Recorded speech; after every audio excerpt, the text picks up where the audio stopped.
माहिती आवाज इंडिया मराठीमध्ये आपल्या सर्वांचं स्वागत आहे। तर नजर टाकूया आजच्या ठळक बातम्यांवर। रोहित पवार यांनी राष्ट्रवादीचे दिवंगत नेते आणि माजी उपमुख्यमंत्री अजित पवार यांच्या विमान अपघाताची सखोल चौकशी करण्याची मागणी करत हा मुद्दा दिल्लीपर्यंत नेलाय। त्यांनी दिल्लीमध्ये संजय सिंग आणि अरविंद केजरीवाल यांची भेट घेऊन या प्रकरणाची माहिती दिली आणि संसदेत हा मुद्दा उपस्थित करण्याची विनंती केली। रोहित पवार यांनी डीजीसीएच्या अहवालावर प्रश्न उपस्थित करत व्हीएसआर कंपनी विरुद्ध एफआयआर दाखल न झाल्याबद्दल नाराजी व्यक्त केली। तसेच टीडीपीच्या काही नेत्यांचे कंपनीच्या मालकाशी जवळचा संबंध असल्याचा आरोप करत त्यांना केंद्रीय मंत्रिमंडळातून हटवण्याची मागणी केली। या प्रकरणाची चौकशी 11 ऐवजी 12 रूल अंतर्गत व्हावी आणि डीजीसीए मध्ये मोठे बदल करावेत अशी मागणीही रोहित पवार यांनी केली आहे। शुक्रवारी मुख्यमंत्री देवेंद्र फडणवीस यांनी विधानसभेत 2025-26 चा अर्थसंकल्प सादर केला। अर्थसंकल्पात बहुप्रतीक्षित शेतकरी कर्जमाफीची घोषणा करण्यात आली। मुख्यमंत्री देवेंद्र फडणवीस म्हणाले की 30 सप्टेंबर 2025 पर्यंत पीक कर्ज थकीत असलेल्या पात्र शेतकऱ्यांना 2 लाख रुपयांपर्यंतची कर्जमाफी मिळणार आहे।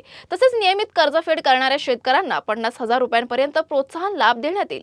कर्जमाफी कोणत्या बँकांचे कर्ज घेणाऱ्या शेतकऱ्यांना लागू होईल यावर मागील काही दिवसांपासून संभ्रम सुरू होता।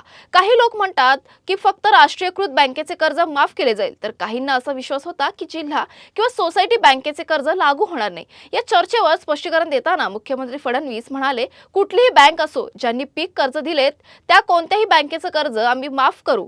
राष्ट्रीयकृत, जिल्हा, सोसायटी किंवा इतर कोणतीही बँक कोणाच्याही मनात संभ्रम राहू नये। मुख्यमंत्री यांच्या या घोषणेमुळे शेतकऱ्यांमधील संभ्रम दूर झाला आहे।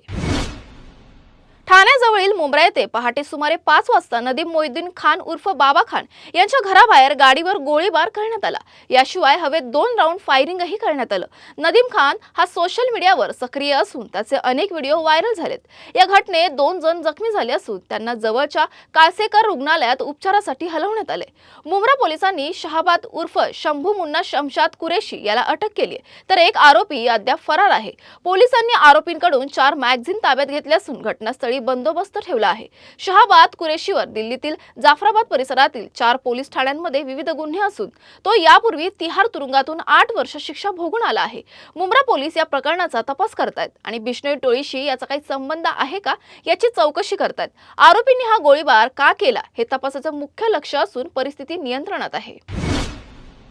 पश्चिम आशियात सुरू असलेल्या इराण आणि विरुद्ध इस्रायल अमेरिका यांच्या सुरू असलेल्या युद्धाच्या झळा आता महाराष्ट्राला जाणवायला सुरुवात झाली आहे। विशेषतः पुणे शहरात पेट्रोल, डिझेल, सीएनजी आणि एलपीजी गॅसच्या पुरवठ्यावर परिणाम होत असून इंधन टंचाईची भीती व्यक्त केली जाते। तेल कंपन्यांनी पेट्रोल पंप चालकांना आधी पैसे भरल्यानंतरच इंधन पुरवठा केला जाईल असा संदेश दिल्यामुळे चिंतेचे वातावरण निर्माण झाले। घरगुती आणि कमर्शियल एलपीजी गॅसच्या दरांमध्ये वाढ झाल्याने सर्वसामान्य नागरिक, गृहिणी आणि हॉटेल व्यावसायिकांमध्ये नाराजी आहे। गॅस एजन्सीकडून वेळेवर सिलेंडर मिळत नसल्याच्या तक्रारीही वाढल्या आहेत। काही ठिकाणी ब्लॅक मध्ये गॅस विक्री होत असल्याचा आरोप करण्यात आले। गॅस दरवाढीचा थेट परिणाम घर खर्च आणि हॉटेल उद्योगांवर होत आहे। दरम्यान पुण्यातील सदाशिव पेठ येथील वैकुंठ स्मशानभूमीत गॅसवर चालणाऱ्या दाहिन्या सध्या बंद ठेवाव्या लागल्या आहेत। त्यामुळे सध्या अंत्यसंस्कार विद्युत दाहिनी किंवा पारंपरिक लाकडांवरच केले जात आहे। राज्यात उष्णतेचा कडाका वाढत असून अनेक भागांमध्ये तापमानाचा पारा झपाट्याने वाढतोय।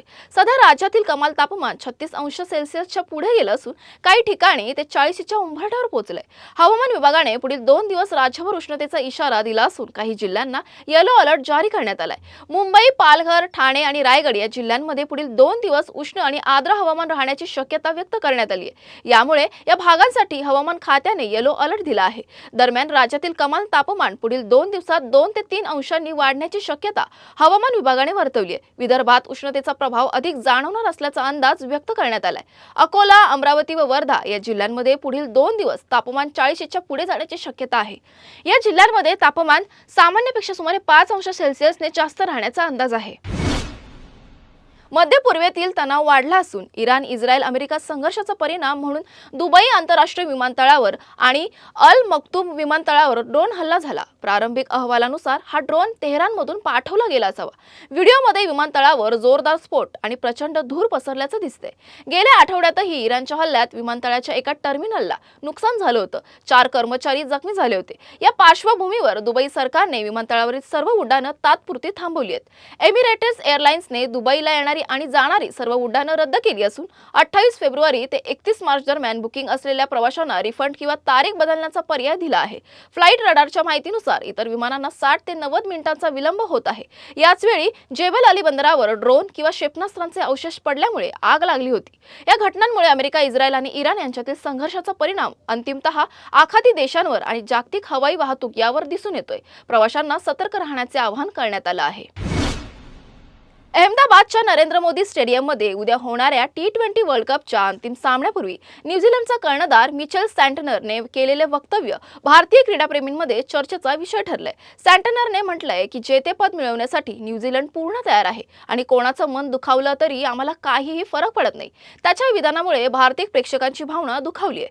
सँटनरने त्या कृतीचे पूर्णावलोकन करत मैदानाचे फोटो घेतले आणि संघाला नकाशा करून दिला आहे, ज्यामुळे खेळपट्टीवर भारताला धोबीपछाड होण्याची शक्यता वाढली. सामन्याचा निकाल आणि नाणेफेकीचा कौल यावरही मोठा प्रभाव असणार आहे, कारण 2023च्या अंतिम सामन्यात भारताने नाणेफेकी गमावल्यामुळे प्रथम फलंदाजी करावी लागली होती. आता सामना कसा खेळला जातो आणि अंतिम निकाल कोणाकडे जातो हे पाहणं उत्सुकतेचं ठरणार आहे.